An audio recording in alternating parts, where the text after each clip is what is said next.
Welcome, everyone. Here's Martina from The Writing Scientist, and today I am talking with Ulrike, my colleague, coach, focusing currently mostly on career and communication, right, Uli?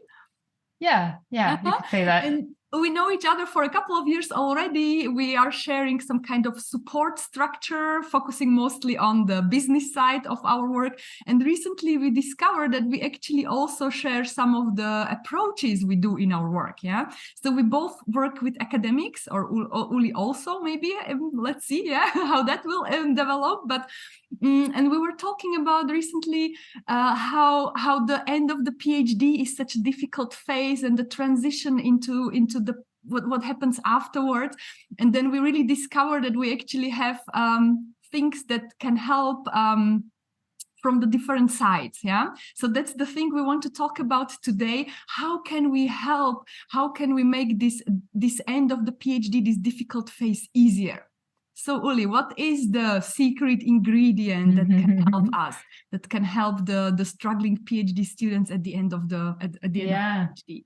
So, I mean, if you've already watched the other video that we've done, you already know the answer. Maybe so they did not. Yeah, maybe they didn't.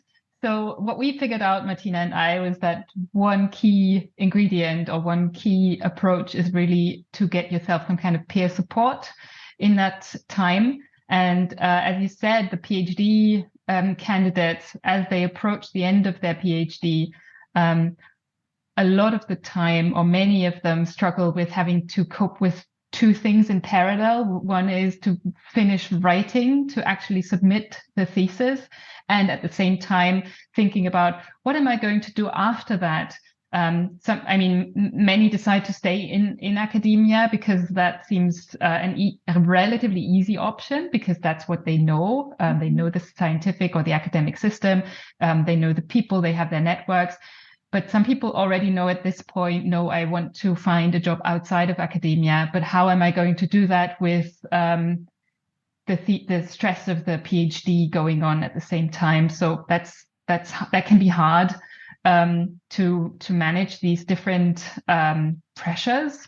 And then something else that can be really hard is to not know what it is that they want to do afterwards, because I don't know, they maybe a lot of the time, and I'm taking myself in that group as well, haven't really spent much time thinking about what they want to do afterwards, because it can be quite challenging to do a PhD. It's quite time consuming. And of course, people don't do a PhD just because they don't have anything better to do. It's usually because they have a passion for it. So it really absorbs a lot of attention and energy. And then the closer you get to the end, the harder these questions become. And then, of course, you can go to skills trainings, courses. There has been an increasing number of support provided by universities and other research institutions in terms of career development.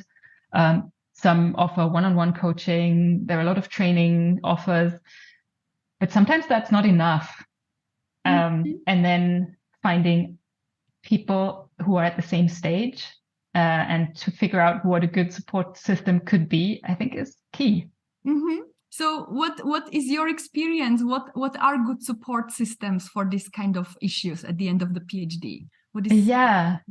So it could be very informal. It could be asking someone just as a one-off, could you give me feedback on my CV? Does it make sense the way I write it? Is it clear what kind of job I'm looking for by just looking at the CV? And that's there are some people I've met over the course of the years who said that was really crucial. So in one case, there was a neuroscientist, I think, who wanted to go into scientific editing.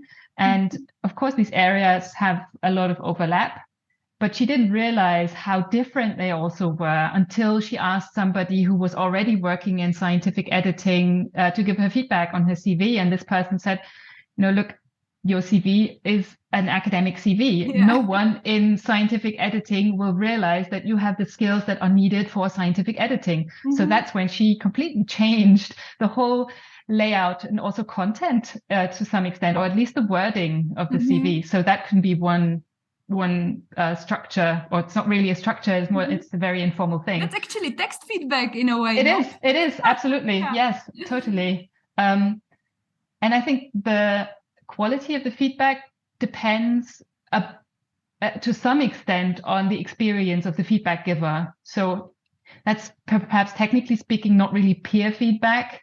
Of course, you can ask your peers to give you feedback, and that will probably also be valuable. It's always better than not asking anyone, definitely.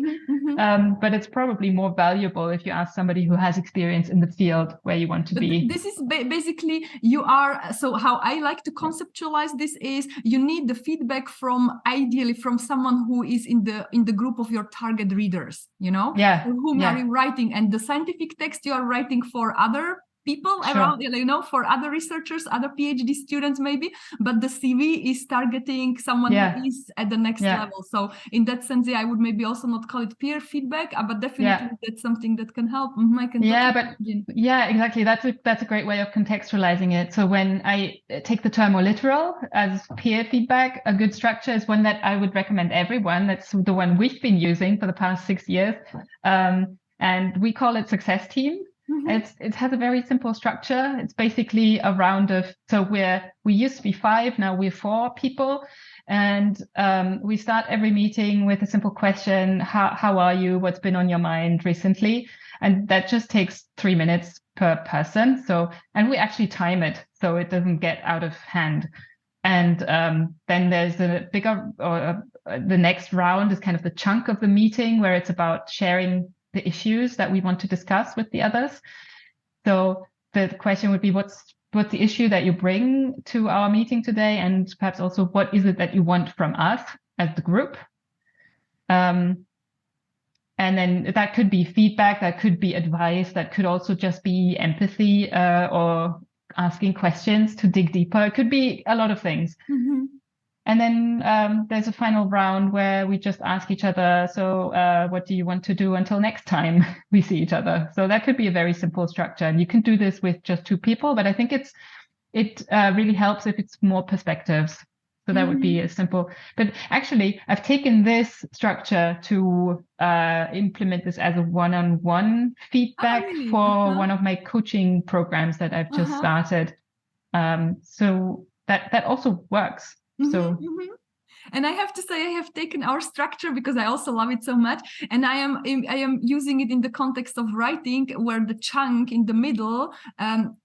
So basically, we have a kind of so one thing is this strict structure that allows to keep it within 2 hours. That's very important because we are also busy. So what I'm having now with the Uniklinikum Würzburg, they are like clinician scientists, doctors, medical doctors who work full time at the clinic and at the side do some research. They have like 1 year off for research, but that's not enough for everything. So they do it in parallel. The most crazy busy people I know, and they keep coming to this. It's a monthly format, 2 hours. We do goal setting. We include like goal setting. Okay, what you want to manage to do next month? How did the previous month go? And then the chunk is not discussing. I mean, there is time for this like Q&A for discussing questions, but the biggest chunk we have is for peer feedback, actually for text feedback. And then a little closing round. So this is really something it's a flexible structure, and the regularity is the key, right? At the beginning, now we were meeting every 4 weeks, and as we kind of I don't know, things got running well or better maybe, and we were more busy, then we are now having the 6-week rhythm, which is also amazing. I really like that. I do think that the rhythm is important, though, to find a rhythm that fits the issue that you're having, or the reason why you're meeting. So in your case, the people who meet, they have just extremely busy lives and jobs. So having these 6 weeks distance or 4 weeks it's really good for us. Also for our success team, that works well, like a 6-week or 8-week rhythm. For the people in my coaching program, I suggest to have a weekly check-in, because it's to have kind of weekly goals makes it more accessible somehow. It makes it more, it forces people to think more short, like formulate goals that are more short-term or milestones that can lead them to it. So it's not so overwhelming. Yeah. So actually, this is something I'm also suggesting, like accountability pairs. Again, this kind of weekly stuff works better when you don't need to coordinate a bigger group, right? So it's just 2 or maximum 3 people.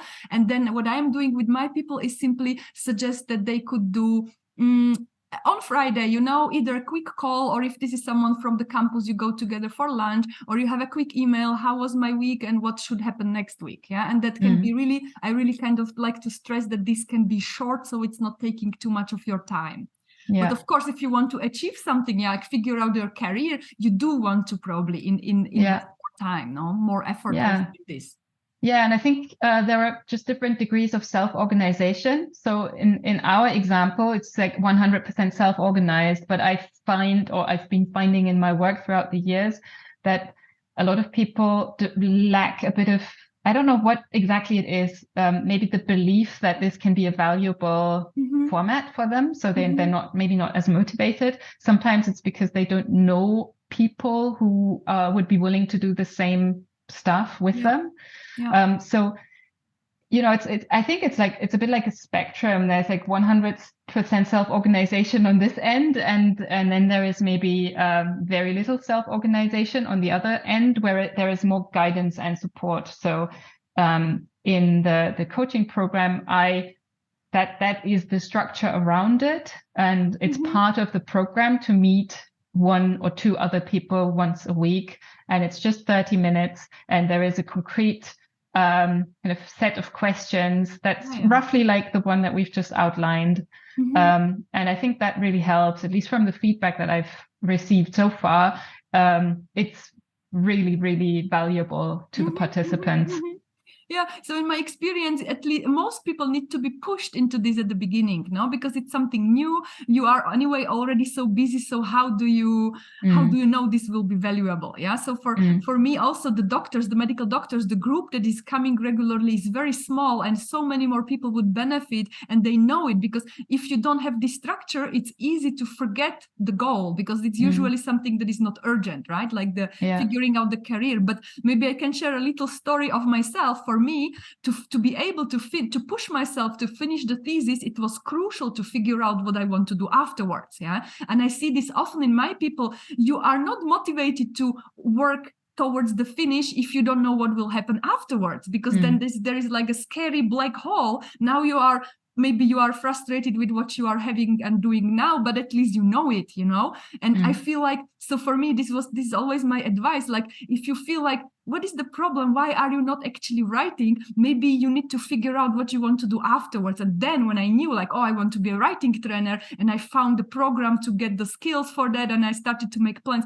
I was so eager to finish my PhD, to finally move on. Yeah, that was a crucial point. So I think really these kind of structures can help you, because when you have it as you book a course, you pay money, you invest money, and then you do it, right? Yeah, that can help. And the story that you just shared actually reminds me of my partner's experience as well. So he's a computer scientist, and he spent 4 years on his PhD, and most of the time he was just sitting in the garden playing the guitar.